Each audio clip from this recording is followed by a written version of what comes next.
faut savoir que les morses, aujourd'hui, du coup, c'est vraiment très spécialisé. C'est une seule espèce d'un seul genre, une grosse bestiole d'à peu près une tonne, avec une longue paire de défense, qui lui sert à retourner le fond de l'eau pour trouver des mollusques dont il va se nourrir par suite. Quand on regarde le registre fossile, on se rend compte que c'est pas si simple. Du coup, il faut revenir tout d'abord aux différents types de morses fossiles qu'on peut trouver. On a grosso modo 3 types. Les entre guillemets vieux morses, les morses sans défense, qu'on appelle les imagotarinés. Les morses à 4 défenses qui eux aussi sont éteints, qui sont les dusignatinés, et les morses à une paire de défenses, que sont les odobéninés, et qui sont représentés aujourd'hui par le morse moderne. En ce qui concerne les tout premiers morses, ils sont apparus à peu près il y a 15-17 millions d'années au Miocène, et c'était des animaux qui étaient plutôt petits, comme les tout premiers pinnipèdes. Donc je rappelle, pinnipèdes, c'est le groupe morse, phoque, otaries, etc. Donc les premiers morses, ils ressemblaient à des pinnipèdes basaux. Du coup, ils avaient un peu le même régime alimentaire à base de poissons, ils avaient un crâne plutôt petit, etc. Et pas du tout de défense. Par contre, plus tard, sur des morses sans défense plus tardifs, on a des formes déjà beaucoup plus grosses, avec un crâne plus robuste et des dents plus bulbeuses comme Imagotaria. Et là, on est déjà plus sur le même régime alimentaire. On est déjà sur du mollusque. Par contre, on n'est pas comme sur le morse moderne, c'est-à-dire que là, ils ne se nourrissent pas des mollusques par succion, mais en broyant la coquille, ce qu'on appelle la durophagie. Tous ces premiers morses-là, ils sont vraiment basés uniquement dans le Pacifique Nord. Et ça va le rester pendant encore un moment. On a une espèce qui est vraiment notable de morse, on ne sait pas tout à fait si c'est un morse sans défense ou un morse à 4 défenses, qui est Pontolis magnus.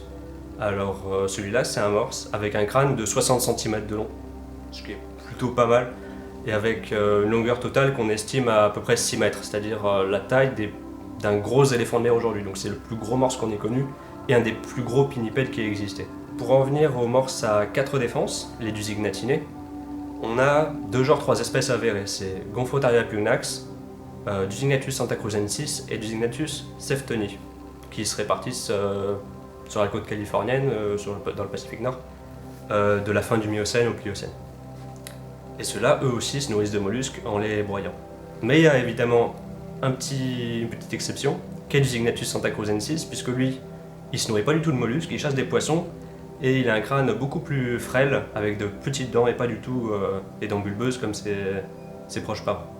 Alors, en ce qui concerne les morses à 2 défenses, les odobéninés, on a là encore les tout premiers qui apparaissent, à la fin du Miocène. On n'a pas encore des vraies longues défenses comme chez le morse moderne, mais on a déjà des canines supérieures plus développées. Et rapidement, on va avoir des spécimens comme Ontocetus emonzi, qui possèdent de vraies défenses, et surtout qui vont s'émanciper du Pacifique Nord. C'est-à-dire qu'on va en retrouver certains au Pacifique Nord, mais aussi dans l'Atlantique, du New Jersey à la Floride, et de la mer du Nord jusqu'au sud du Maroc, ce qui fait qu'on a un animal qui vit dans des eaux tempérées, mais aussi dans des eaux plus chaudes, et qui a été obligé de passer par les eaux polaires pour se disperser. Donc il y a une vraie tolérance en termes de température de l'eau. Ensuite, pour finir, on peut parler du groupe frère du morse moderne, qui est Valenictus. C'est un genre de morse qui est d'une certaine manière qui possède une adaptation plus poussée que le morse moderne à la succion de mollusques. C'est-à-dire que, en fait, si on regarde un crâne de Valenictus, il n'y a plus aucune dent à part la paire de défense. Et en fait, ça s'explique par le fait que ces défenses, ça servent à soulever le fond de l'eau.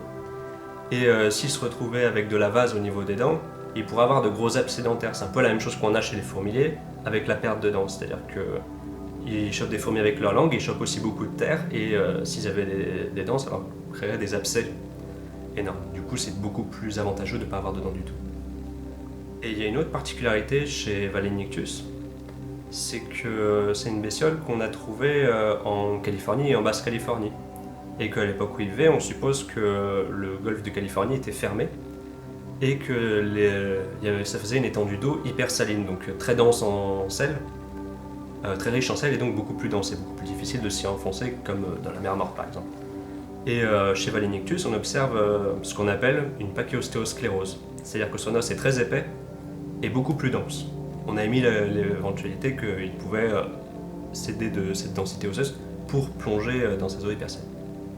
Donc voilà, on a pu voir que les morses ont été beaucoup plus diversifiés.